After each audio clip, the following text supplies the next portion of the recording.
During the winter vacation when I was 8 years old, I cried and begged to see my dad. My mom shed tears all night and finally took me on a long, winding journey back to my dad's hometown, but I was only happy for one day before my mom disappeared. My grandma said that my mom thought I was a burden, so she dumped me far away and ran off. I don't believe it. I cried all day without eating or drinking. But no one in this family cares whether I cry or not. No one cares whether I eat or not either.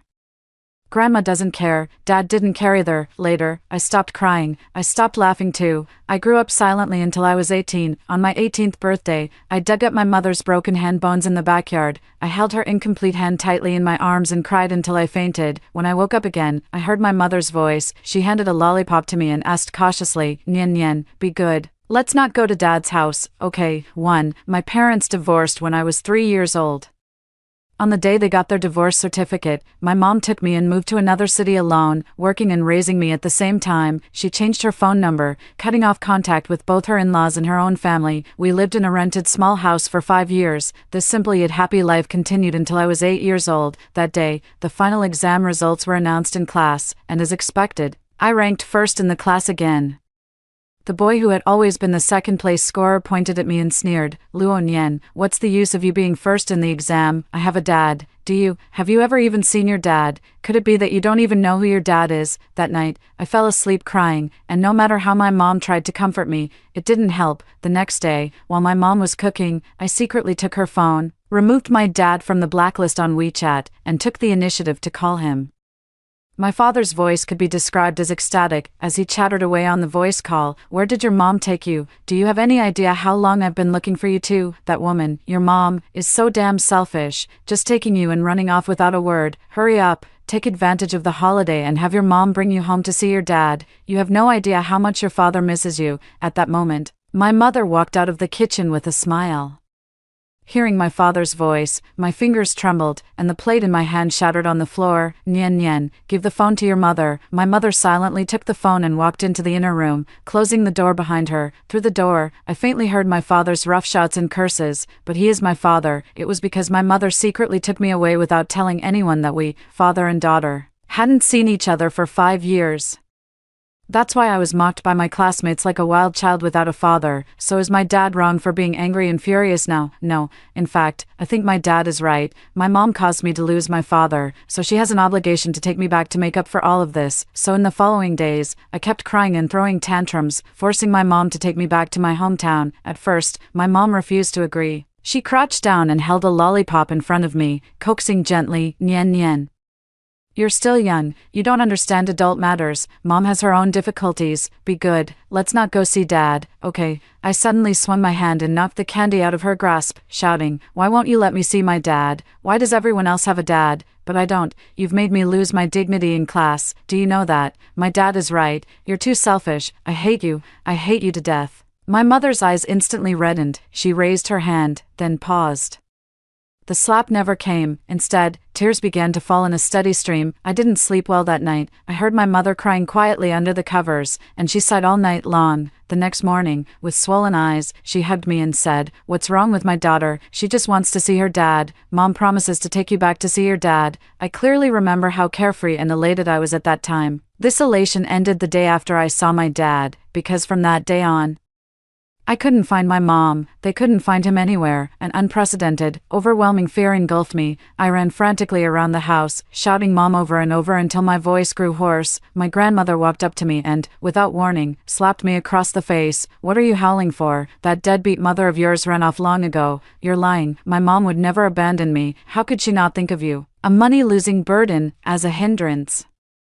Holding her back from finding a man, that thieving woman, afraid she couldn't get rid of you if she stayed close, went all the way out here just to abandon you." I didn't believe it and cried all day without eating or drinking. After that, I never cried again, because I found that no one in this family cares whether I cry or not. No one cares whether I eat or not. No one even cares whether I live or die. Grandma doesn't care. Dad didn't care either, for a long time after that. I would wait at the village entrance every day at dawn for my mom to come pick me up. I would wait until the sun set in the west. Sometimes I would go door to door in the village, asking the same question over and over again. "Have you seen my mother?" Everyone in the village says I'm a little crazy, not right in the head. Dad and Grandma also grew to dislike me even more, but it seems I suddenly became immune to all the ridicule. How ironic, when I was with my mom, I acted like a proud princess. crying and screaming at her over a single taunt about not having a father. Now that my mom is gone, I don't care about the taunts anymore, not one bit. I neither cry nor laugh, silently growing up until I am 18 years old. On my 18th birthday, I dug up my mother's broken hand bones in the backyard. I recognized it as my mother because there was an ugly yet cute plastic ring on the index finger of the hand bones. That was something I made for her with my own hands during a craft class in my first year of elementary school. I still remember how excitedly I said, "Mom, don't think it's just plastic. The teacher said this material is especially sturdy. It's not afraid of anything except ultraviolet rays." My mom smiled and asked, "How sturdy is it?" "As sturdy as my love for my mother. It can accompany her for many, many, many years." My mother was as happy as a child, saying it was the most beautiful ring she had ever seen, and she would never take it off. The ring is still there, but the hand has turned to bones. I held her incomplete hand tightly in my arms and cried until I fainted. When I woke up again, I heard my mother's voice. She carefully handed a lollipop to me and asked softly, "Nyen Nyen, be good, let's not go to Dad's house." "Okay, too." I opened my eyes wide and stared at the woman in front of me. Over the past 10 years, this face has appeared in my dreams no less than 1,000 times. It is my mother's face. She is crouching right in front of me, alive and well, with an apologetic smile at the corner of her lips. This child, so angry. "Huh, are you so angry that you don't even want your favorite lollipop?" As she spoke, she extended the lollipop in her hand closer to my eyes. "Mom knows you're upset inside. Have some candy first, sweetness can make you feel better." My gaze shifted to her hand, focusing on the ugly cute plastic ring on her index finger. Then I hesitantly and cautiously raised my hand, grasping the one before me. It was a warm, living hand, carrying my mother's body heat. It was so warm it made my nose ache. I held on tightly with both hands, afraid that if I let go, the person before me would vanish. With difficulty, I forced out 2 syllables from my throat, "Mom, Mom." My mother was taken aback. "Mom." The next moment, I threw myself into my mother's arms and burst into tears. The crying was extremely loud. It was as if all the grievances and longing of the past 10 years had erupted at this moment. My mother seemed startled by my reaction and quickly pulled me into her arms, gently patting my back and continuously comforting me. As the heart-wrenching sobs gradually subsided, they turned into soft, low whimpers. My mother cautiously began to ask, "What's wrong?" "Nyen Nyen, don't scare me. Are you feeling unwell somewhere?" I nestled greedily in my mother's arms and replied tearfully, "I'm fine. I just had a really long nightmare." As soon as the words were spoken, my mom's phone rang. She answered, and the person on the other end got straight to the point, shouting, "When the hell are you bringing Nyen Nyen back? Let me tell you, don't push your luck. If you keep whining, don't blame me for being rude. If it weren't for you, this despicable woman, would my daughter and I have been separated for 5 years?" It was my father's voice. My heart skipped a beat. This scene felt all too familiar. At this moment, I finally realized completely, I have been reborn. When I was reborn 10 years ago, I cried and forced my mother to take me to see my father, and in my previous life, it was precisely tonight, under the dual pressure of my father's relentless pursuit and my own loud tantrums, that my mother made the decision to take me back to see my father. And it was that very decision that led to her being trapped in the mud, unseen by the light of day for a full 10 years. Thinking of that broken hand bone, my heart twisted into a knot. I took a deep breath and snatched the phone from my mother's hand. I spoke into the receiver, enunciating each word with absolute clarity. "Luowei, are you looking for death by speaking to my mother like that?" 3. The other end clearly froze. It took a long while before a suppressed roar finally came out. "Nyen Nyen. Have you lost your mind? I'm your damn father. How dare you talk to your father like that?" I didn't back down at all and retorted loudly, "Ha, Dad, are you even fit to be called a dad? What right does someone who only knows how to threaten and insult his ex-wife with impotent rage, yet doesn't even pay child support, have to call himself a father? You still dare to order my mom to bring me back to see you? Keep dreaming your wild dreams. If you dare to call again and keep nagging, we'll apply to the court for compulsory enforcement of the child support you've owed for 5 years. And one more thing, if you dare to insult my mom with even one more word, when I grow up, I'll track you down and beat you 8 times a day, each time in a different way. I mean what I say. Don't believe me, just wait and see." Without waiting for the other person to react, I lifted my fingertip and hung up the phone, then blocked them in one smooth motion. My mother stared at me wide-eyed, her expression one of utter shock. I smiled at my mom. "Mom, you can't back down from people like that. You have to make them feel defeated and let them know we're not easy to push around." My mother was stunned for a long moment before asking, "Nyen Nyen, you don't want me to take you back to see your father?" I looked into my mother's eyes and said earnestly, "No, I won't go back, never." Her eyes reddened slightly, a wave of relief and joy spilling from their depths as she turned and said, Look at my memory. I've got your favorite milk sweet soup simmering in the kitchen. Let me go check on it. Watching my mom's familiar back as she hummed a tune and busied herself in the kitchen, my eyes involuntarily grew misty. Sniffling, a sweet, milky fragrance drifted into my nostrils. The scent evoked memories of those days of hunger, cold, and constant fear in my previous life. I couldn't understand at first why my father, who so deeply despised me as a daughter, would go to such extremes to force my mother to bring me back. It wasn't until one day, while gnawing on a stale steamed bun and collecting leftover bottles from a few village drunks, that I learned the truth from their drunken, belching banter. Luonyen, you know your old man is no good, right? When I was young, I used to beat my wife, tsk, and I beat her so hard. Later, my wife almost went through hell to get a divorce, and finally managed to run away with the child.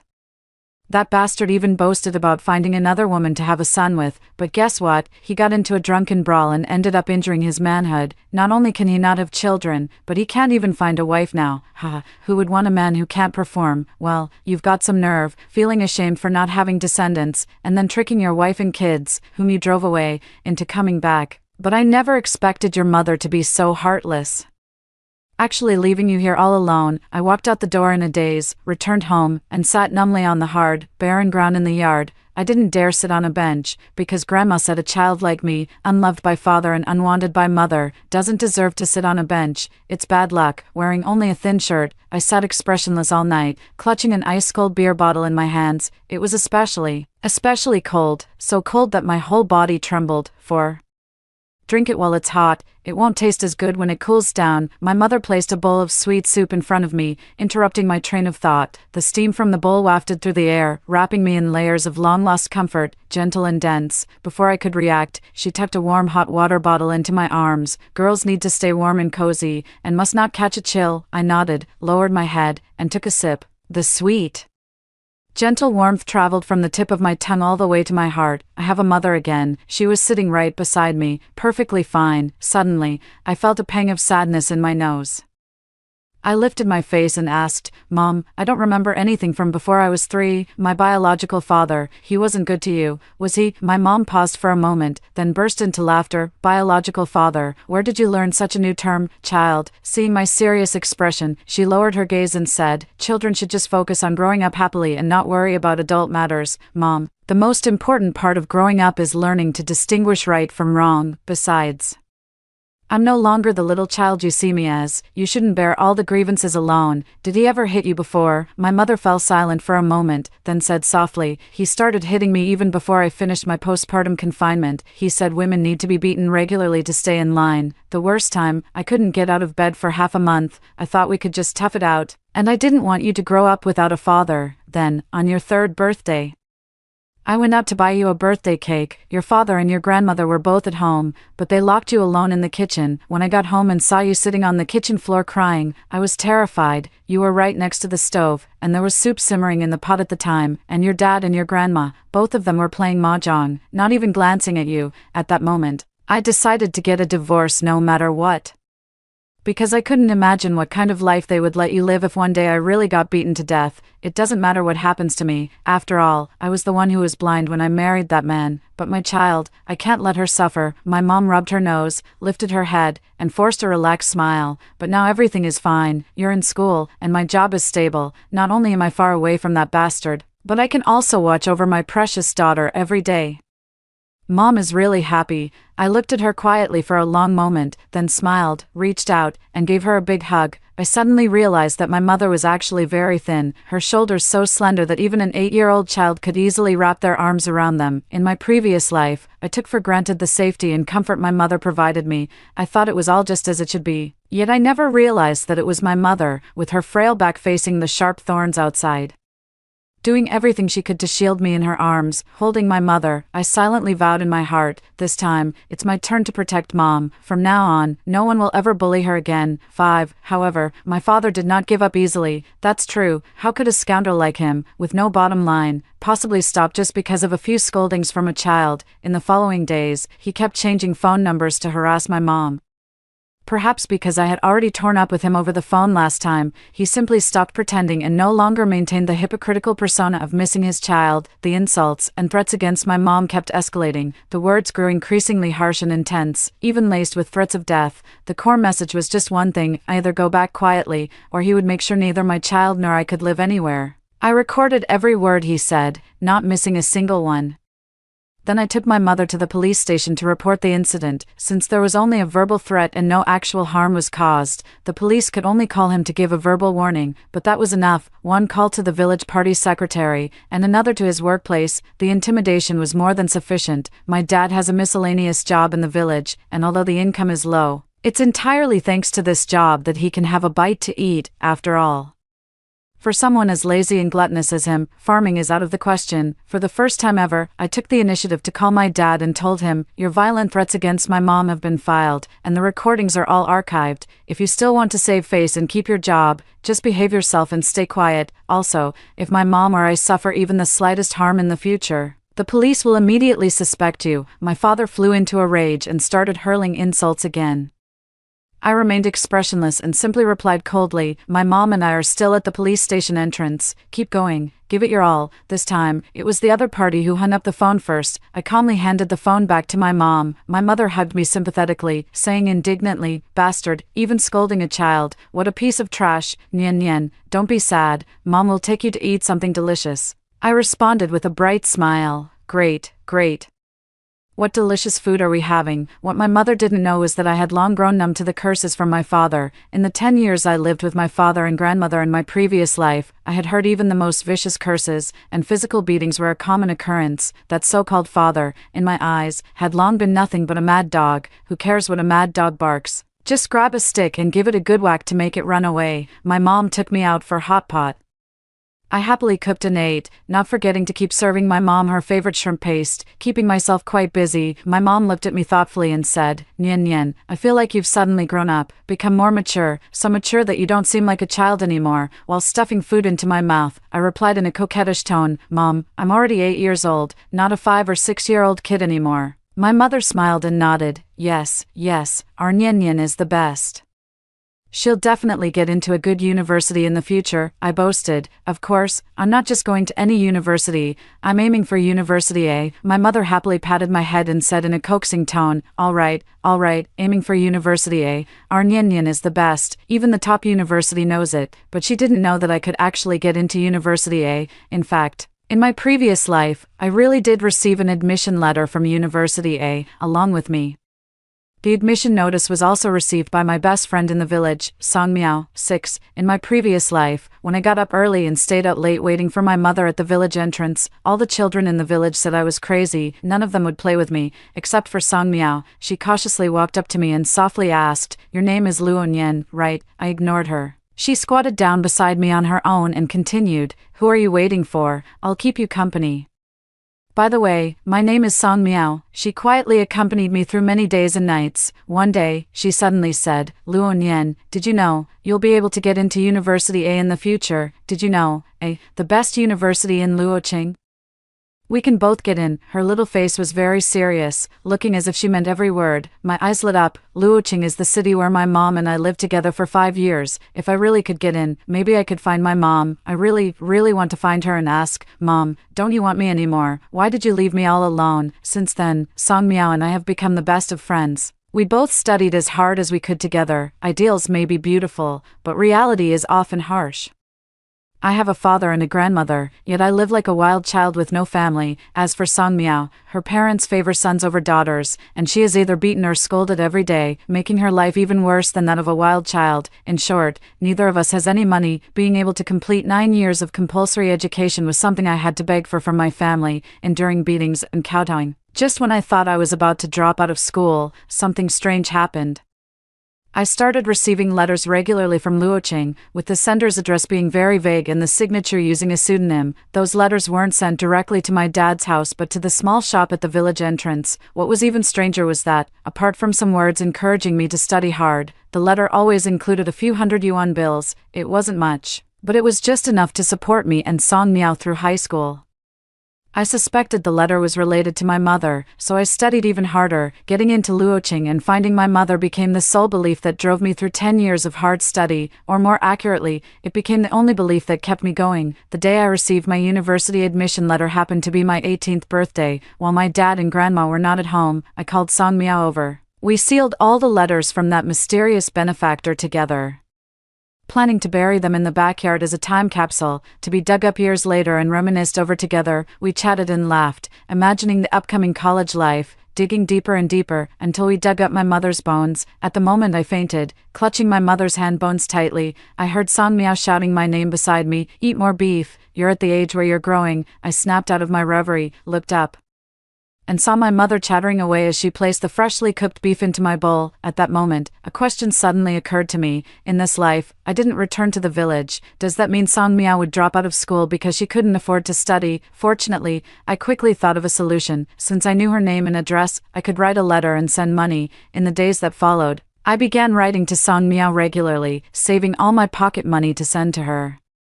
I also included a photo of myself in the letter, telling her that my name was Luo Nian and that we were the best friends in the world, and also, we will all get into university, someday, we'll meet at the university. While sending out those letters one by one, I suddenly realized that there was a huge mystery from my previous life that had never been solved. That is, if my mother had already been harmed by evil people, then who has been sending me money all these years? 7.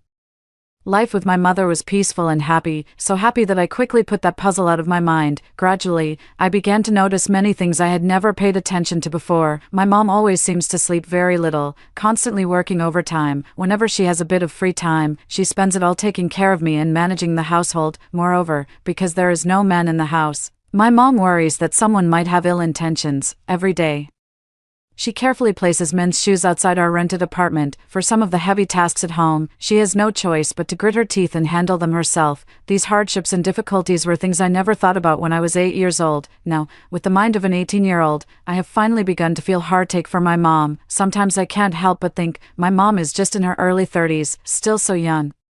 Should she really spend her whole life just taking care of me? Should I encourage her to try dating or something like that? But maybe I'm being too selfish, or perhaps deep down, I'm worried she might meet another man like my dad. In short, the thought of encouraging her to try dating was always nipped in the bud by me whenever it began to surface. I had thought my mother was done with romantic love, until one day after school, I heard a man's voice outside the door.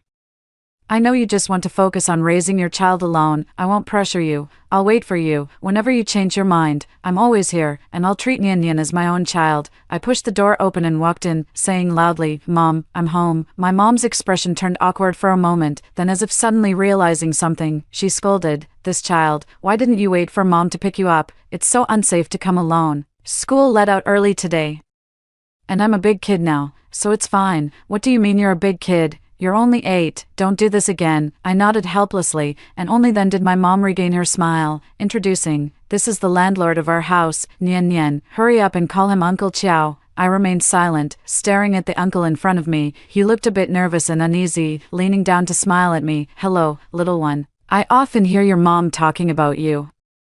My mom politely invited Uncle Chiao to stay for dinner, rushing to the kitchen to get busy, leaving me and Uncle Chiao in the living room, awkwardly staring at each other. Uncle Chiao was the first to speak. "Sorry, I didn't know you got out of school early. It's our first meeting, and I didn't bring you a toy or anything. I'll make it up to you next time." "Uncle, I don't fall for sweet talk. Let's get straight to the point. Uncle, do you want to be my mom's sugar daddy?"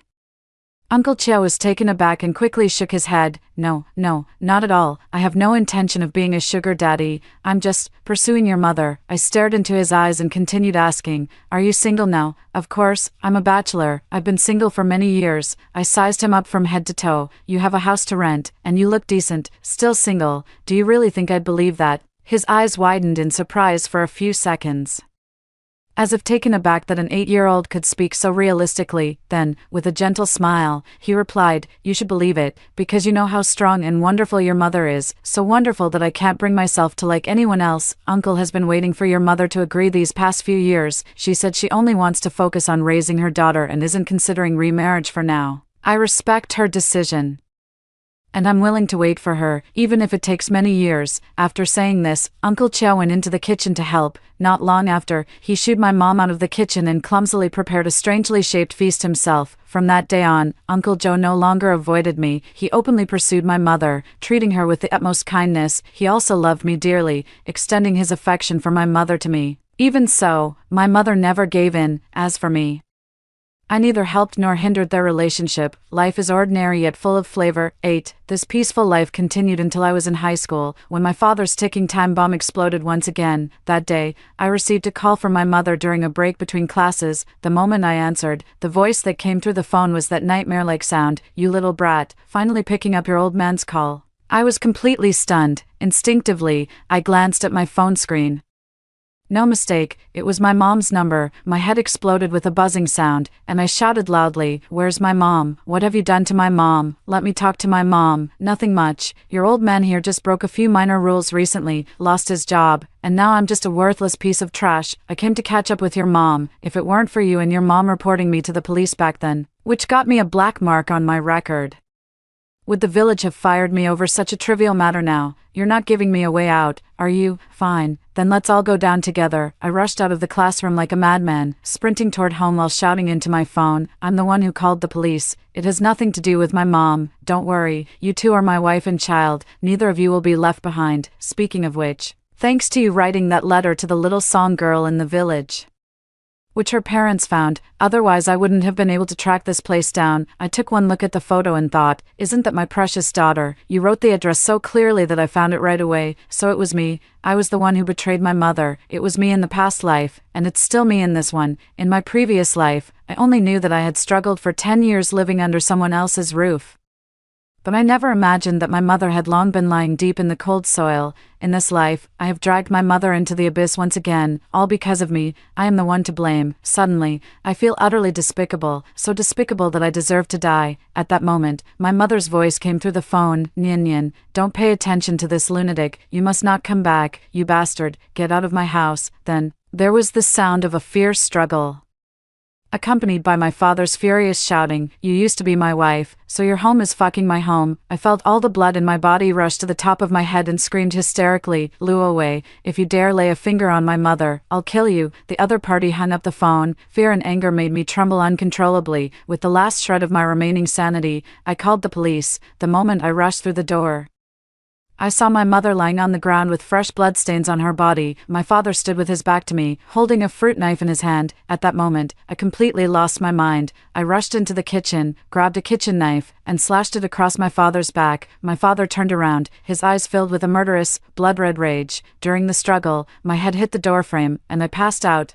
The moment I lost consciousness, I saw Uncle Joe rush in from outside the door and kick the knife out of my dad's hand. 9. When I woke up, my mom was quietly sitting by my side. Her arm was wrapped in thick bandages, and an 4 drip was attached to the back of her hand. I sat up abruptly, my emotions surging as I asked, "Mom, how are you? Where are you hurt?" Uncle Joe walked in from outside the hospital room, holding a cup of warm water, and quickly answered, "Don't worry, fortunately no vital parts were injured, just some superficial wounds." He walked over to my mom's side and handed the cup of water to me. "Drink some warm water and lie down for a while. The doctor said you have a concussion and need more rest." My mom said that after I fainted that day, Uncle Joe gave my dad a good beating and subdued the villain before the police arrived. When she said this, she smiled sweetly, with a sparkling light in her eyes, the kind of light that only a woman who is truly cherished and loved would have. My mother and I were soon discharged from the hospital after recovering from our injuries. On the day Uncle Chow picked us up from the hospital, he brought some good news. I had acted in self-defense. As for my father, who had entered the house with a knife and injured someone, he was undoubtedly going to spend a few years in jail. The day I received the acceptance letter from University A, my mom got the good news of a promotion and a raise. That evening, Uncle Joe came over for dinner and gave me a thick, bulging red envelope. On the cover of the red envelope were a few words, "Wishing you great success in your studies and a bright future ahead." I stared at the bold, vigorous strokes before me, suddenly feeling my eyes well up with tears. Looking up, I asked, "Uncle Joe, did you write this?" Uncle Joe was so overjoyed he was almost dancing. "Of course. I'm just so thrilled that you got into university, eh? My mom gave him a light tap and scolded with a smile. Look at you, how old are you and still so childish? At night, like a child, I insisted on squeezing into bed with my mother, acting all spoiled. Snuggled in the warm blanket, I asked my mom, Mom, when did you first meet Uncle Chow? When I first arrived in Los Angeles, I had nowhere to stay. You were only 3 years old at the time. Following me to work during the day and squeezing into the factory dormitory with me at night, Chiaosu is a client at the factory. Seeing you crying so much, he rented the house to me at a price several times lower than the market rate, without taking a deposit. Later, he even used his connections to help you find a kindergarten. Later, as my income increased, I voluntarily raised the rent to the market price. We've lived here for over a decade now and have grown attached to the place. I suddenly spoke up and asked, do you have feelings for the house, or for Uncle Chow? My mother fell silent. Mom, I've grown up, you've watched over me for over a decade, it's time you pursued your own happiness. Besides, I'm willing to accept Uncle Chow as my dad. He's a really, really good person, truly, he is sincere towards you and can treat you well for a lifetime. My mother chuckled, you're just a kid, what do you know about love? I do know. And Uncle Chow's feelings for you are love. I'm about to go to college, and with him by your side taking care of you, I feel especially at ease. All right, I'll agree to it tomorrow. Deal, no backing out. Then, I pressed my advantage and teased, Mom, you've actually been waiting for this day for a long time, haven't you? My mom nodded and smiled. I held my mom's hand, feeling incredibly happy in that moment, so happy that it almost felt unreal. My eyes grew sore, and after a moment of silence, I called out to my mom again, Mom, if I had done something wrong as a child, causing you great harm, even endangering your life, would you forgive me? What nonsense are you thinking about, silly child? I'm just saying, what if? My mother fell silent for a moment, then answered softly, I'm not afraid of you making mistakes, I'm afraid of you suffering. She paused briefly before continuing, I'm not afraid of death either, I'm afraid of my daughter not having a mother. Before you came along, there was no sweetness in my life. When I was young, my family favored boys over girls, so they made me drop out of school early to work. Later, to collect a bride price, they arranged for me to marry your father, and I just went along with it without really understanding. After I got married, I found that all I did was work or get beaten. At the time, I felt like life really wasn't worth living. Then you were born, you were in my arms, so tiny and soft. Suddenly, I thought, I really have to live well. Later on, you learned to smile. You learned to call Mom, you learned to walk, you learned to do crafts. I've come to realize more and more that being alive is truly fascinating. You know what? You are the sweetest candy in my life, so, no matter what happens, never blame yourself, and don't let my candy turn bitter. I laughed, and as I laughed, tears began to stream down my face. My heart was pounding wildly, but my eyelids grew heavier and heavier. My mother's face before me gradually blurred. All I could feel was her hand gently caressing my face, and the cool touch of her tears falling on my skin. What a pity, Mom couldn't be there to watch you grow up properly. Live well, let go of yourself, forgive yourself, don't let my most beloved candy turn bitter. Mom's voice grew fainter and fainter, until it completely disappears, returning to silence. 10. When I opened my eyes again, the person I saw was Song Miao. Her eyes were red and swollen. You're finally awake. You scared me to death. After you fainted, I called for an ambulance and also reported it to the police. It was a close call, but we managed to save your life. Song Miao's voice choked up as she spoke. It turns out that extreme grief can really be fatal. You were in the ICU for several days, and I was so afraid you wouldn't wake up. I felt completely drained of strength, opened my mouth, and struggled to make a sound. Where's my mom? Song Miao was stunned. My emotions suddenly surged. Where's my mom? Speak up. Where is my mom? Song Miao lowered her head and said, You were so overwhelmed with grief that you fainted, clutching the remains tightly and refusing to let go. The doctors had a hard time separating you. The police said they needed to confirm the identity of the deceased first. I told them that before Luo Nian fainted, she was holding her and calling her mother. She is Luo Nian's mother. So the police tested your DNA and that of the remains, and indeed. Song Miao paused, struggling to utter the next few sentences. It was indeed your mother. Preliminary judgment is murder. The suspect is your father, and he has already been arrested. She finished speaking, looking at me cautiously. I sat there in a daze, neither crying nor making a fuss. Song Miao began to cry. She leaned down and gently hugged me on the sickbed. Nian Nian, if you want to cry, just cry. I'm here with you. Suddenly, I held her tightly, just like I held my mother's hand. and burst into tears. I trapped myself in a coma, unwilling to wake up, and stole 10 years of maternal love in a half-real, half-false dream. But at this moment, I have finally lost my mother. I didn't even have a chance to give her one last hug. 11. The case was solved smoothly, and the police quickly reconstructed the crime process. On the night my mother took me back to the village, I fell asleep from the long journey and slept very deeply. My mother had originally planned to return to the hotel first and come back to pick me up the next day, but that shameless man brazenly told her, Nian Nian isn't leaving anymore, she'll stay here from now on. As for that damn Luoqing, if you want to leave, you can just go back by yourself. My mother panicked. She couldn't let her daughter be held in this dark, hopeless place. Are you insane? When have you ever cared about Nian Nian? When have you ever been good to her? If she fell and bled on the street, you wouldn't even look back at her. Let me tell you, it's impossible. I brought Nian Nian back to see her biological father because I care about her, but I will absolutely not leave her here to suffer. So that malicious and shameless man resorted to the only ability he possessed, violence. My mother initially had the strength to resist, but she soon collapsed on the ground, unable to move. As she lay dying, my mother's last words were, "Please." Nian Nian can't be without her mother. The man heard it, but just sneered and went for the kill. The last time my father reached out to me through someone, he was sobbing and begging me to sign a letter of forgiveness. He said he would give me the old house and everything in it. He also said, "Don't you want a father who is a death row inmate? Don't you feel ashamed? How will you find a job or get married in the future?" I only replied with one sentence, "I don't want money.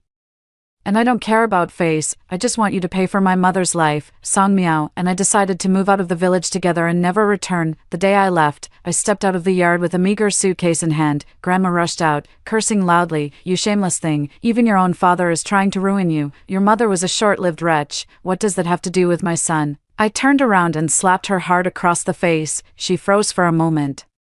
Wanting to fight back, I struck with both hands, delivering over a dozen crisp, sharp slaps in a row. Then, pointing at her nose, I roared, "Say one more word about my mother, and I'll make sure you're buried with her." She seemed to suddenly realize she was old and couldn't fight me anymore, so she plopped down on the ground and started crying. I turned and walked out of the yard without looking back. Before leaving, I made one last trip to the village store. Sure enough, the mysterious benefactor had sent me another letter. The letter said, "Considering your age, it's time for university, so I've sent a bit more this time. Wishing you success in your studies and a bright future ahead." 12. After burying my mother, Song Miao and I went to Luoqing together. We worked tirelessly during the summer break to earn money.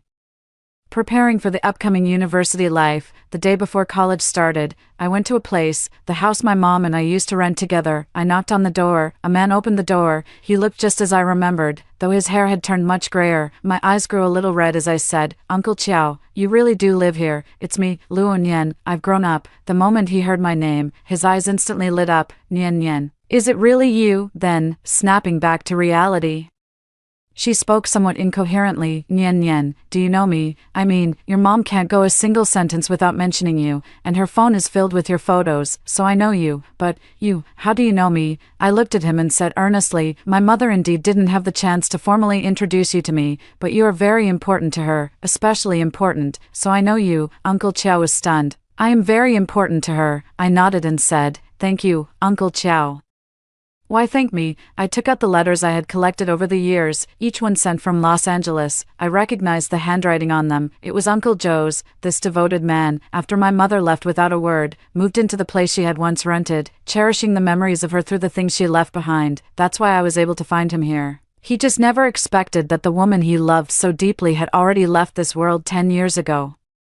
He glanced down at the letter in my hand, then looked up at me, his eyes seeming to see through me to another person he had longed for day and night. 10 years ago, your mom said she was taking you back to meet your dad, and she never returned. I understand, giving a child a complete home and all. She mentioned to me before that the village was poor, and she was most afraid her daughter wouldn't be able to afford school. With your mom's personality, if I sent the money directly, she definitely wouldn't accept it, so I anonymously sent the tuition to you, just in case, you know. I actually figured you probably wouldn't need it, since you have your own parents and all. Don't blame your uncle for acting like a clown and going to all this trouble. It's just a thought, always hoping that maybe I could help your mom out." He said this with a nervous, awkward smile. My heart ached with a sharp pain, and I spoke up. "Uncle Chiao, without this money, I would have dropped out of school long ago. He was stunned. I told him what happened to my mother 10 years ago, everything, including how I had hysterically cried and forced my mother to take me back to see my father. Uncle Chiao's face didn't change much, but his whole body was clearly starting to tremble. After a long silence, he said softly, "Got it, you can go back. Uncle doesn't want to look too pathetic in front of you." As I walked to the door, Uncle Chiao suddenly called out to me, "Nian Nian, it's not your fault. Go to college in the future and live happily." I stood silently at the door for a moment, then closed it and left. From inside the door came the sound of a man crying, suppressed and sorrowful. I returned to the place I rented with Song Miao, and from a distance, I saw her familiar figure crouching by the door. It looked just like the way she used to crouch with me at the village entrance day after day, waiting for my mother. But from now on, I no longer have a mother to wait for. I studied the moisture in my eyes and walked up to ask, "Song Miao, what are you doing squatting at the door so late at night?" She grinned, her smile radiant. "Tomorrow is the school registration day. I was waiting for you to come back so we could have hot pot together, celebrating our departure from that village and the start of our new lives." I wanted to respond with a fitting smile, but I couldn't laugh. University, a brand new life, am I worthy? My mother is so strong, so kind, so wonderful. She should have lived a harmonious life with Uncle Joe. I deprived her of her happiness and her life. No, how can I enjoy life with a clear conscience? I silently buried my head in eating the hot pot. Song Miao seemed to want to liven up the atmosphere, picking up a drink and saying, "Come on, how about a toast to the future?" I shook my head and continued eating in silence. Song Miao sighed and said gently, "Nian Nian, let yourself go. Your mother wouldn't want to see you like this." I looked up at her and asked, "Song Miao, I'm the daughter of a murderer. Why are you so good to me? What are you talking about? It was that beast who killed, not you. You were just a child back then. Besides, have you forgotten, we're best friends?" It's quite strange to say, but the first time I saw you when I was little, I felt a sense of familiarity. Maybe it's because I've always had a very peculiar dream. In the dream, you didn't live in our village, but you would write me letters and send money to encourage me. You even said in the letters that we were the best of friends and that we would go to university together in the future. I suddenly froze in realization. It suddenly dawned on me that not only was Uncle Joe from my dreams real, but Song Miao had also dreamed of me sending her money. People often say that sometimes what we dream about is actually happening in a parallel world. Those 10 years of rebirth, those happy moments by my mother's side, flashed through my mind one by one. It felt so real and so happy. What if those things really did happen in another world? In that world, I made no mistakes, and my mother was still alive, living well, as radiant as a field of flowers. In my mind, I kept hearing her last words to me, "Do you know, you are the sweetest candy in my life, so, no matter what happens, never blame yourself. Don't let my candy turn bitter." I don't know if there really are parallel worlds in this universe. I only know that I will eventually walk out of the shadows, cherish myself, and live well, because my mother condensed all her love into a piece of candy, and this candy, which she willingly exchanged for with her life, is not meant to grow bitter and rotten in the abyss of regret. I raised my glass, offering Song Miao a smile I hadn't worn in years, and said word by word, "Here's to a brand new future."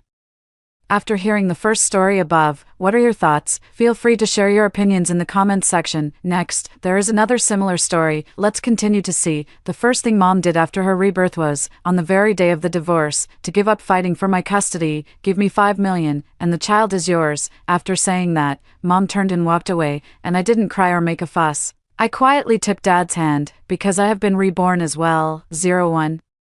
Dad excitedly hugged me, kissing me on the left cheek, then on the right. "Good little Gigi, I told you your mother wouldn't want you." I remained silent. Dad noticed my sadness. He comforted me, saying, "It's okay, just follow Dad, and I'll spoil you properly."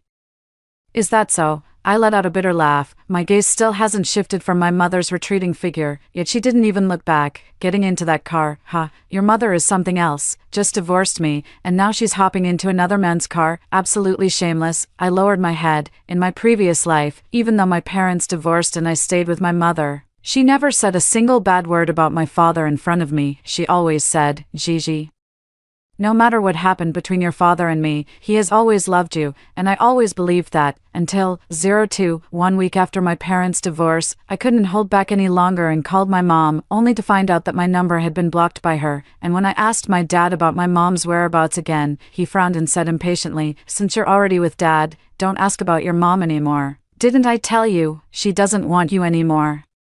She's just a heartless and ungrateful woman. From Dad's words, I learned that my mother had gone through the procedures to go abroad on the very day of the divorce a week ago and left the country with her university mentor's son, continue further education. Dad has been brooding over this. He regrets agreeing too soon. The divorce agreement was signed too hastily. I didn't discover my mother's affair earlier. That way, I could have kicked her out without spending a penny, leaving her with nothing. But I know, back then, my mother gave up studying abroad and her own dreams for my father. In the second year of their marriage, I was born. I thought our family of 3 would continue to live such a sweet life, but soon, Dad became less and less willing to come home. At first, Mom would still smile and tell me that Dad was in the startup phase of his company and was too busy with work, until Dad forgot their wedding anniversary. Mom prepared a meal and waited at home all night. Later on, he forgot my birthday. Mom could no longer deceive herself, so, unable to bear it any longer, she filed for divorce. Seeing my disappointed expression, Dad realized his tone had been too harsh. He picked me up with a smile. "Good girl, it's Daddy's fault. Your mom," she sighed. "Anyway, I'll find you a new mom in the future. She will definitely be 1,000 times better than your mom." My brow twitched. 03. 1 month after my parents' divorce, Dad brought a new auntie home. I recognized her. She was Suingha, the new assistant recently hired at my dad's company. In my previous life, Dad would always complain to us during meals about how clumsy his new assistant was, unable to do anything right. Tone of disgust. Mom even spoke up for her. "Oh, she's just a fresh graduate, a young woman, and it's not easy for her. You should be more understanding." Later, when Dad mentioned her again, the anger was gone, replaced by a smile. At that time, Mom had cautiously asked Dad, "Have you been mentioning Suingha a bit too often lately?" Dad's expression looked a bit unnatural. He scolded Mom angrily, as if embarrassed. "Can you stop being so petty? I just mentioned an employee a few more times, and you're already jealous. If I had to fire every female employee in our company just for you, would that even be possible?" Mom felt wronged and seemed to want to say something but held back. In the end, nothing was said. Suingha walked forward, and I sweetly called out sister. She was very happy. She pinched my cheek. "Gigi's mouth is so sweet. Look at the things sister bought for you. Do you like them?" I looked at the Barbie doll she was holding, along with my favorite white princess dress. I looked up and smiled. "I really like it. Thank you, sister." Dad also stepped forward and hugged Suingha, his tone full of affection. "I always said our Gigi is very well behaved and sensible. See, I was right, wasn't I?" When Dad went to work, only she and I were left in the room. Suingha approached in a flattering manner. "Gigi, tell me honestly, do you mind if your sister becomes your new mom?" I saw the inquiry in her eyes. Smiling, she said, "Of course I don't mind." She didn't believe it and pressed further. "But, don't you miss your mom?" I answered without hesitation. "I don't miss her at all. My dad said she ran off with another man and doesn't want me anymore. Besides, my mom is old and ugly, and she doesn't take care of herself. How could she compare to how young and beautiful you are? I'd love for you to be my new mom." My words completely dispelled Suingha's doubts. She breathed a sigh of relief. She walked into my dad's study. Through the door, I heard voices talking inside. "I told you, Gigi is only 6 years old. She doesn't remember much. As long as you treat her well, she'll definitely be good to you too. If I didn't love you, I wouldn't be someone else's stepmother." Soon, the sound of ambiguous lip and teeth intertwining in Dad's heavy panting came from inside. I silently turned and left. 04. On the day Dad married Suingha, I served as their flower girl. Far away, I seemed to see a figure. It looks a lot like Mom, but when I ran out, I found no one there. Indeed, Mom really doesn't want me anymore. She has already gone abroad to pursue her dreams, so why would she return here? This place of sorrow. After all, in her previous life, she suffered greatly for my sake. In my previous life, my parents divorced, and my mother insisted on having custody of me no matter what, but my mother had no job, while my father ran a company, so the chances of Mom winning custody are not very high. Mom filed for divorce, seeking half of Dad's assets, but Dad laughed and said that the company was under the grandparents' names and didn't belong to him, including the house and the car. At that moment, Mom realized that Dad had been scheming against her from the very beginning of their marriage. All along, Mom never interfered with these matters because she trusted Dad, but little did she know, the person lying next to her was the one who schemed the most. In the end, in order to gain custody of me, Mom left with nothing, taking me away. A woman without a job, raising a child alone, lives a life of hardship that others can hardly imagine. What's even more infuriating is that Dad has so much money. Yet he refuses to give mom even a single cent for child support. In 40-degree heat, our tiny rented room doesn't even have air conditioning, there are no windows, and it's unbearably stuffy. Mom would wipe my body with cool water after work, in the evening, cooling me down over and over again, but she herself was sweating profusely from the heat ever since mom and dad got divorced. Mom couldn't afford the tuition for the elite elementary school. I had to go to a cheap public elementary school first. Gigi, when mom earns enough money, I'll send you back to your old school. The piano, dance, calligraphy, and other classes I used to take were all automatically stopped. Mom felt deeply guilty about this. I had a sudden idea. I hate these classes the most. They're exhausting. It would be better if I didn't have to go. In the past, she could eat cake, salmon, French foie gras, and Australian lobster whenever she wanted, but now the prices alone make my mother hesitate. But whenever there is something delicious, my mother saves it for me first. Mom, the teacher says eating rich food all the time is bad for your health. We should eat more vegetables to maintain a balanced diet. Mom knows I'm just saying that to comfort her. She hugged me and cried uncontrollably. Overnight, I went from being a high and mighty princess to a little match girl in the slums, but I never once blamed mom. As long as I'm with my mom, even the hardest days feel sweet to me. Later, when I fell ill, running a high fever and developing pneumonia, my mom rushed me to the hospital right away, but we didn't have the money for treatment. In my hazy state of consciousness, I heard my mom calling my dad, pleading with him. Dad's tone was condescending, scoffing with disdain. What's the matter? Didn't you say that if Gigi was left to you, you could raise her well? How come it hasn't even been half a year, and Gigi is already in the hospital? Mom looked at my flushed, feverish face and choked up. Please, Luo Choshing, she is your own daughter. Just 5,000, I'll pay the hospital bill, and I'll never ask you for another cent. $5,000. Not even enough for one of suing his bags.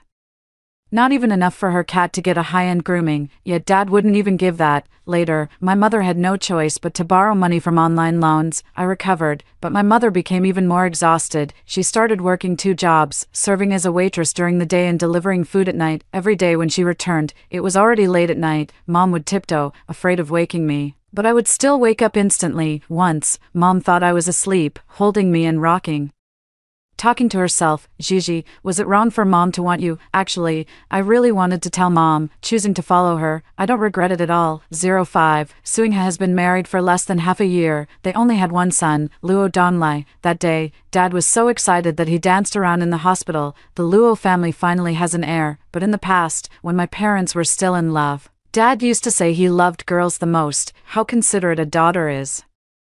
She's her father's little warm jacket, unlike boys who only know how to make me angry. To reward Suingha for continuing the Luo family line, father was so happy that he immediately bought Suingha a villa by the sea. Suingha also took the opportunity to suggest sending me out of the Luo family's house. After all, Donglai is not her biological brother, so there's no guarantee she won't harm my son. Father frowned. She's just a child, how could she possibly do that? Besides, she is still my biological daughter. If word gets out that we sent her away, it would sound terrible. Seeing that her father disagreed, Suingha immediately threw a tantrum, threatening to jump off the building with the child. My father comforted me with endearing words, calling me his darling and treasure. In the end, my father had no choice but to agree. On the day he sent me away, he couldn't bring himself to look me in the eyes. Your brother is too delicate.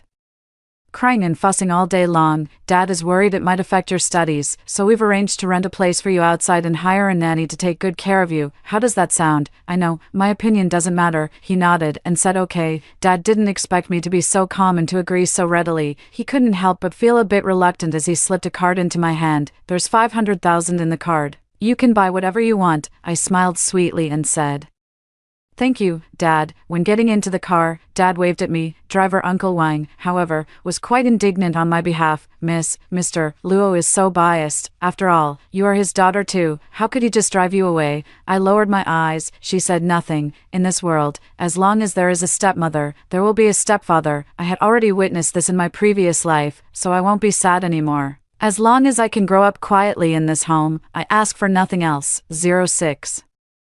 After moving out of the house, Dad never showed up again. Whenever I send a message to Dad, he always promised to come see me on the weekends. Later, he started complaining that I was messaging him too often. Don't keep sending me messages. If your Andingha sees them, she'll be upset. I took the hint and never messaged him again. Occasionally, I would stare blankly at a photo of our family of 3. On my 5th birthday, my parents took me to Disneyland in Shanghai.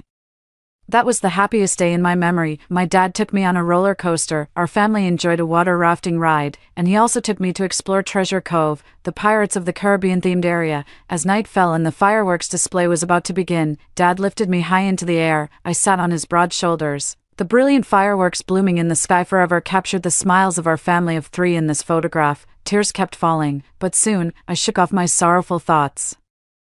I must not dwell on the past. My mother once told me, Gigi, no matter when, never give up on your dreams or your career. Studying may not be the only choice in life, but it can give you more options. Yes, study. Since my parents divorced, my grades have gradually dropped from the top of the class to the bottom. No, I wake up early and go to bed late. Every day, I memorize English words and Chinese texts. Whenever I have free time, I read books. If I don't understand it the first time, I'll read it a second time. Diligence can make up for lack of talent. Besides, I'm not stupid to begin with. Soon, my grades improved by leaps and bounds, became the top of the class. Later on, even the top of the grade. The teacher's call reached my dad's phone. Upon learning that I had achieved the top spot in the grade for the final exams, my dad was overjoyed and, for the first time ever, took me back home. The new year is approaching, and Dad is taking you home to celebrate.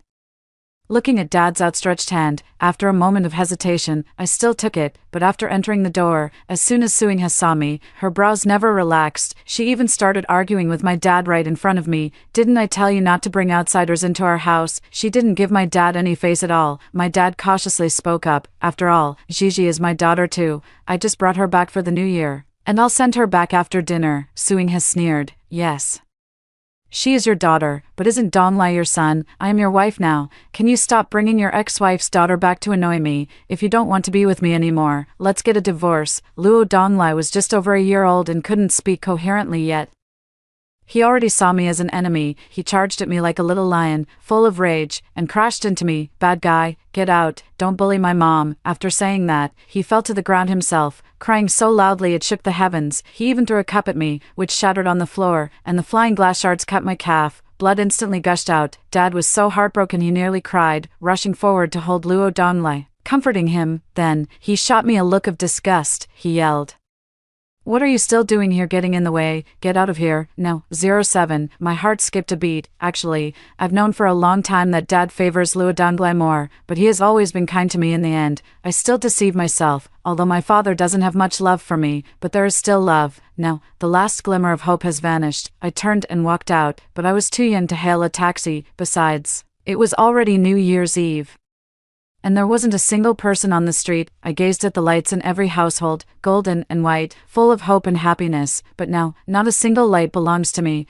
I hugged my shoulders and sat by the door, waiting for him. I don't know how long I waited, until my body was nearly frozen by the biting winter wind. The door opened. "Why haven't you left yet?" I finally managed to calm Donglai down. "If he sees you, he'll start crying again." The tone was full of impatience. My body couldn't stop trembling, and my teeth were chattering from the cold. "I have nowhere to go." That one sentence left my father frozen in place. He glanced at the silent streets all around, realizing that the driver had long since gone home for the new year. His gaze finally fell on my injured calf. He spoke with a hint of apology. "Gigi, Dad has no choice. You see, as soon as you come over, Aunt Sue starts arguing with me. And your brother is still young. How could I abandon my own son for your sake?" I stared steadily into my father's eyes, whispering, "But Dad, I'm your daughter too. I'm only 8 years old too." Father's eyes darted away. His tone was impatient. "All right, I didn't say you're not my daughter. It's just that there's no other way. I'll take you back." Along the way, I watched the scenery flying past outside the window. My mind is filled with my mother's face. I wonder if she is living the life she wants now. Is she doing well? Without me as a burden, she must be living a very happy life. Will we ever meet again? 08. In my previous life, my mother collapsed on her way to deliver takeout. When the hospital called my elementary school teacher, I was still in class. The teacher's face showed reluctance, took me to the hospital. All the way, I tightly clutched my sleeve. The teacher hesitated to speak. Finally, nothing was said. When I went to the hospital and saw my mother, her face was covered with a white cloth. The doctor explained to us, heatstroke, sunstroke. It was too late. Some words jumped into my ears, but I couldn't understand them. My mother, who had kissed me with a smile when I left home in the morning, was now lying there motionless. Finally, the teacher patted my head and said regretfully, "Luoji, your mother has passed away." I stubbornly stood there, not letting them take Mom away. "You're lying. My mom won't die." I shook Mom's body with all my might. "Mom, get up. Please don't sleep anymore, okay? I was wrong. I won't go to school anymore. I'll eat less from now on. Mom, can you please not ignore me? Mom, I'll go beg Dad to give us money, so you won't have to work so hard. Mom, but no matter what I said, Mom just lay there, her face pale. It seemed like she would never pay attention to me again. As they spoke, the uncles and aunts present all began to cry. The teacher choked up, crouched down, and hugged me. Luo Ji, don't be like this. Your mother is too tired, let her rest. Yes, with me as a burden, my mother's life is too exhausting. She sleeps at most 4 or 5 hours a day. Every day, she rushes around for money. Even though she is already exhausted and has given her all, she still feels guilty towards me. Mom said she was an orphan, endured a lot of hardship as a child, and later managed to attend university with financial aid. She studied desperately, hoping to change her fate, but after meeting Dad, she gave up her dreams for love. Whenever she talks about these things, her face always looks very sad, but she says, I don't regret it, because being with your dad gave me you, Gigi. Mom is truly happy, but I regret it. If I hadn't chosen Mom back then, she probably would have lived a very happy life. At the very least, she would still be alive. Slowly, very slowly, I let go of Mom's hand, which I had been holding tightly. Mom can finally get a good night's sleep now. I won't disturb her anymore.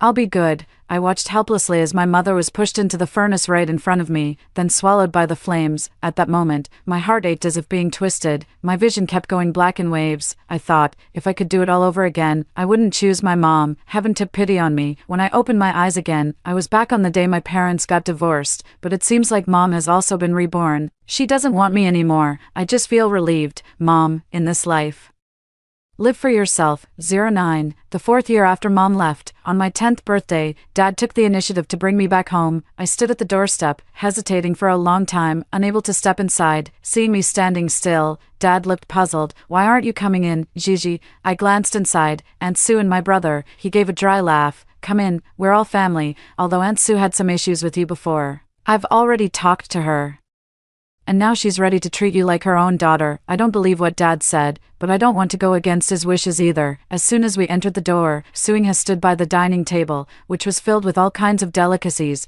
and with a smile, she beckoned me to come over. Gigi, I never imagined you've grown so much now, and you're becoming more and more beautiful. The tone carried a fawning flattery. Since she gave birth to the child, I have hardly returned home, and it has been years since we last saw each other, so it's normal to feel this way. Seeing that I didn't respond, she smiled awkwardly. She asked me to sit down and kept putting food into my bowl. Eat up, this is your home. I've already discussed it with your dad. You're about to start middle school, and it's time for you to go to a better school. It's all his fault for being too busy with work and not paying attention to your school matters. Say, he doesn't take it seriously at all.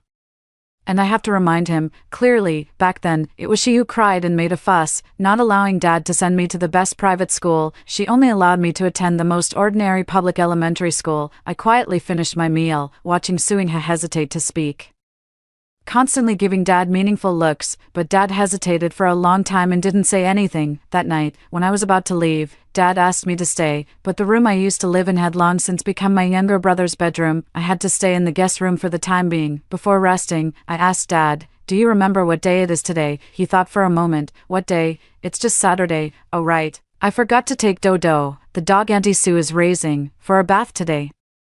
She's going to blame me again when she finds out. All right, get some rest soon. I closed the door with a self-mocking smile. Right, how could Dad possibly remember my birthday? In his heart, my status is even lower than a cat raised by Suingha. The next day, my luggage from the rental house was brought over by my dad. From now on, the 4 of us will live together. I remained silent. I didn't refuse, but I didn't agree either. For a while after that, both my dad and Suing treated me very well, too good to be true. Until that day, I heard Dad and Suing arguing in the bedroom. How much longer do we have to keep coddling this little princess? When are you finally going to talk to her about donating bone marrow? Dad sighed. Let's wait a few more days. After all, Gigi is my daughter too, and she's still so young. How can I bring myself to ask her to donate bone marrow for Donglai? Suing sneered. Yes, she's your daughter. You care about her, you treasure her, but what about Donglai? Isn't he your son too? She's just donating bone marrow, she won't die, but if our son doesn't receive the surgery soon, he'll die right away. Are you really going to stand by and watch your own son die? A sound of something shattering came from the bedroom. I stood there in a daze. So, the reason Dad has been so good to me these days is that he wants me to donate bone marrow to my brother. I thought I wouldn't be sad for Dad anymore. But now, I still can't help but feel heartbroken. I so want to shout at him. I am also your daughter. Tears silently falling. 10. The door suddenly opened. Dad's expression turned awkward for a moment when he saw the tears all over my face. Sighed. Since you've already heard, I'll take you to the hospital tomorrow. I looked at him, still unwilling to give up. I asked, Dad, I'm only 10 years old. Are you really going to ignore my health for the sake of my brother?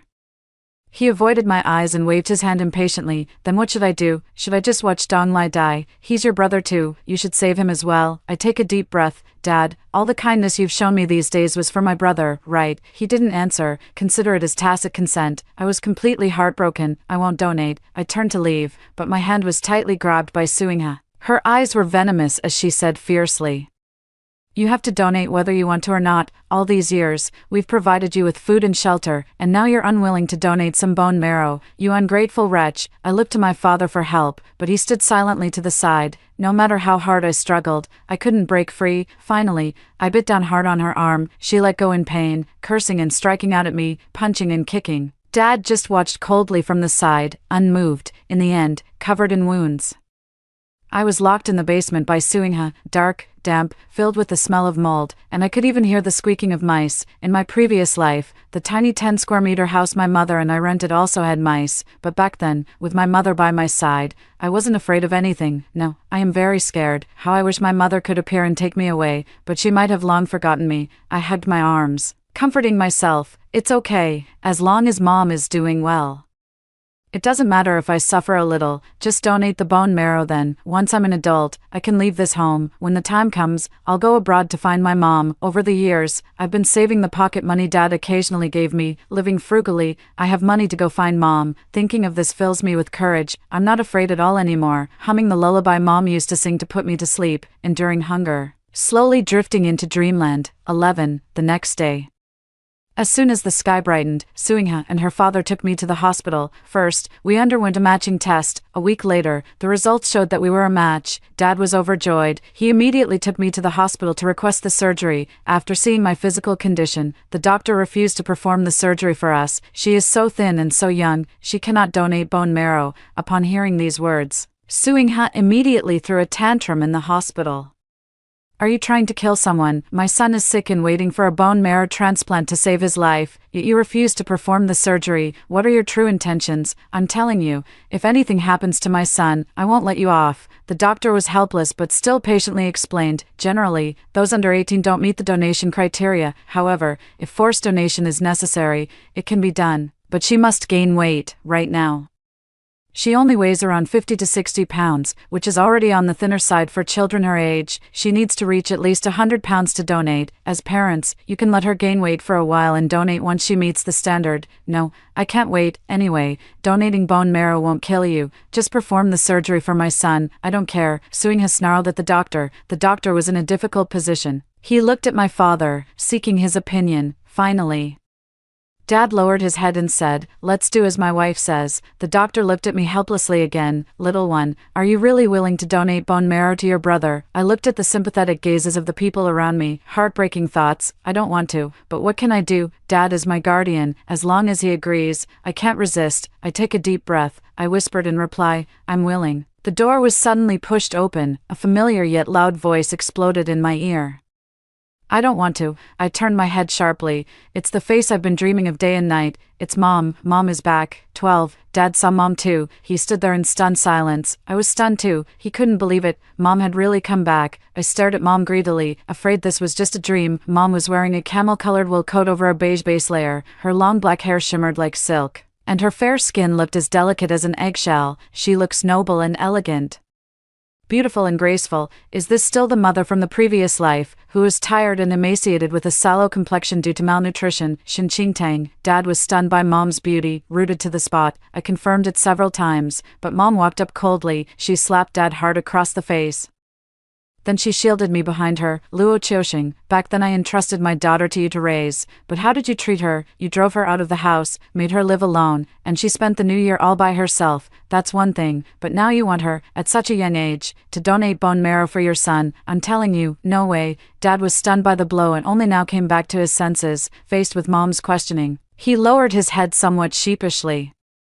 Suing-ha pointed at her mother's nose. It was you who gave up custody of your daughter for 5 million back then. Now she is our daughter, and we can do whatever we want with her. As for donating bone marrow, she must donate it to my son. Mother sneered coldly. Yes, I did give custody to Luo Qiuxing before, but the situation is different now. I will sue you for abusing Gigi, and I will take back custody of my daughter. With that said, no matter how Suing-ha raged and cursed, Mother held my hand and led me out of the room. After stepping outside, I still felt as if I were living in a dream. We walked to a corner. Mother let go of my hand. My heart skipped a beat. I cautiously walked forward and gently shook my mother's finger. Mom, please don't be angry with me. It's okay if you don't want me, but could you tell me where you live? I want to go see you. I hurriedly added, just occasionally. If you don't want to see me, it's fine just to catch a glimpse of you from afar.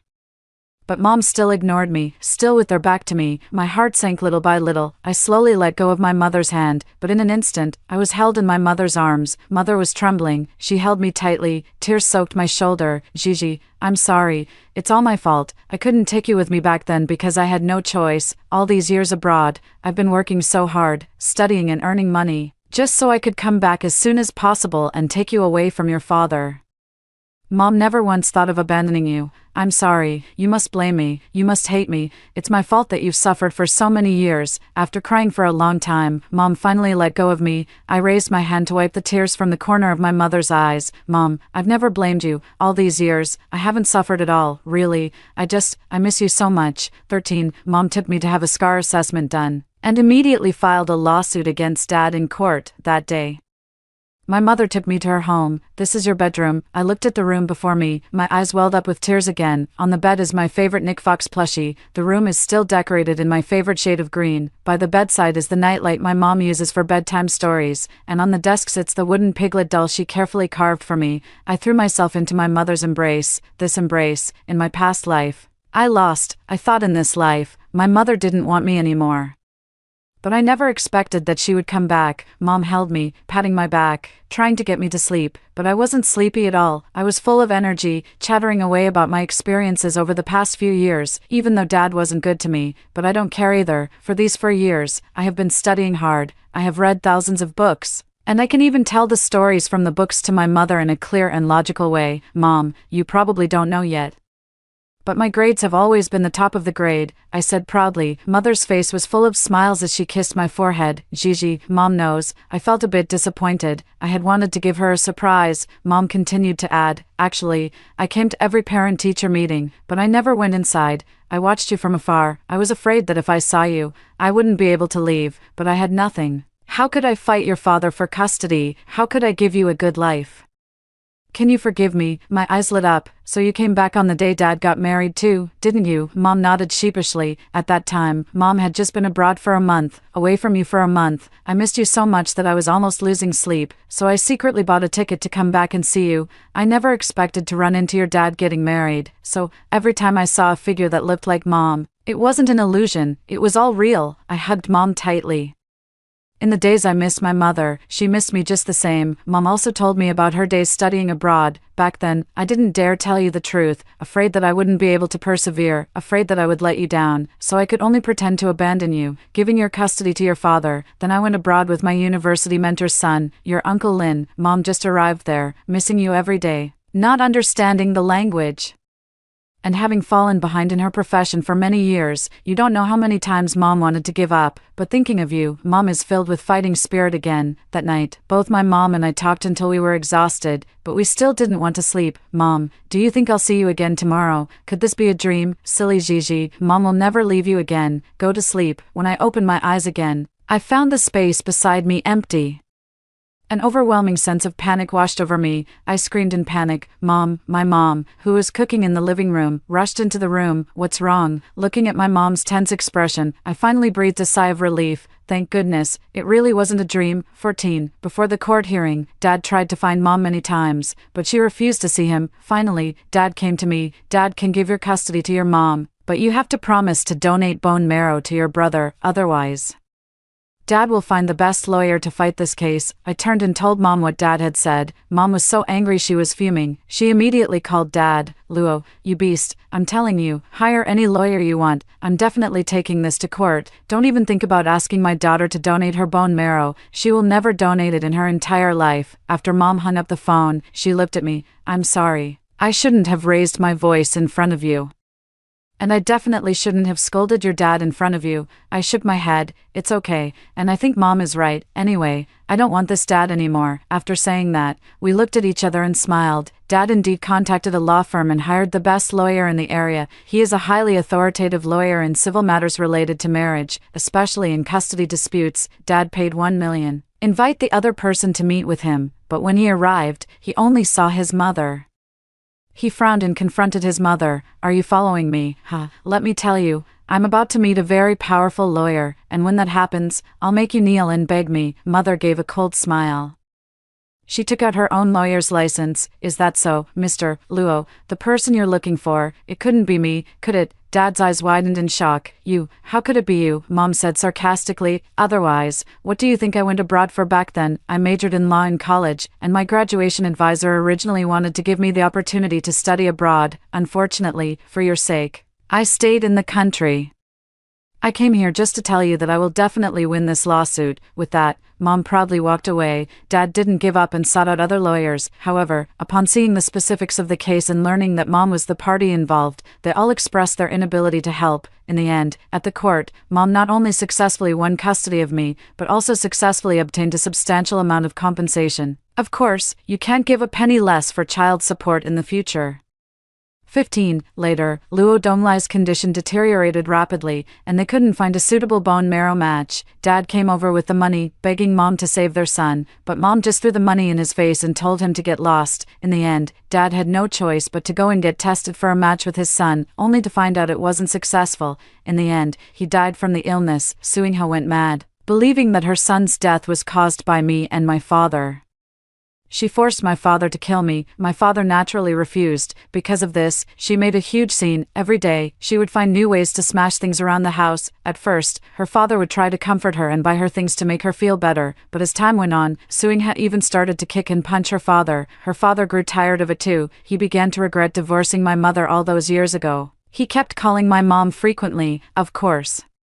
My mom didn't pay any attention to him at all. In the end, she blocked all his contact information. Later, after my dad was cut on the arm by Suingha with a knife, he finally couldn't take it anymore and asked her for a divorce. Suingha naturally refused to agree. She believed that I was the culprit who killed her son and ruined her life, so she ambushed me on my way to school, wanting to kill me to avenge her son. But Mom had already been on guard. She hired bodyguards to protect me at all times.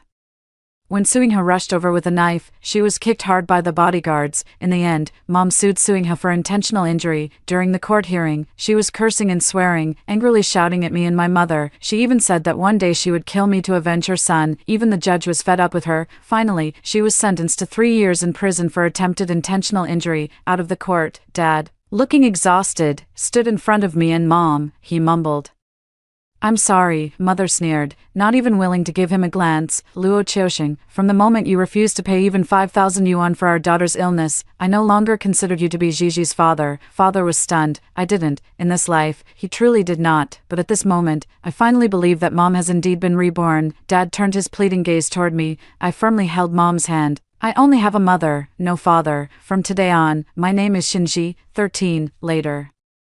It was said that Suingha went mad in prison. She was searching for her son every day. When Mom heard about it, she only said one thing, "Serves you right." I once asked Mom if there was someone she liked. I wouldn't mind if she found someone else, because I don't want Mom to be all alone. But Mom said, "With you, Mom is never lonely." Besides, Mom is busy with work every day now, and every day is fulfilling. Hearing Mom say that, I was actually very happy. Because I don't want anyone to take away my mother's love. Not even the slightest bit is allowed. Since then, my mother and I have moved. I never saw my father again. I don't know if he never looked for me, or if my mother didn't let him see me. Many years later, I have found the one I love. On the wedding day, a stooped old man stood outside my wedding venue, lingering for a long time. After I exchanged a distant glance with him, his murky eyes were fixed intently on me. The mouth opens, silently murmuring, "Good girl, it reminds me of a man from my childhood." deep in my memories, who once lifted me high above his head. In just a moment, I averted my gaze. My mother in the audience looked at me, tears of happiness and excitement streaming down her face. I smiled contentedly as well. The person I care about most is by my side. That's enough. The others are irrelevant. After hearing the two stories above, what are your thoughts? Feel free to share your opinions in the comments section. Looking forward to hearing from you. If you liked this story, don't forget to like it, share it, and subscribe to my channel. See you next time.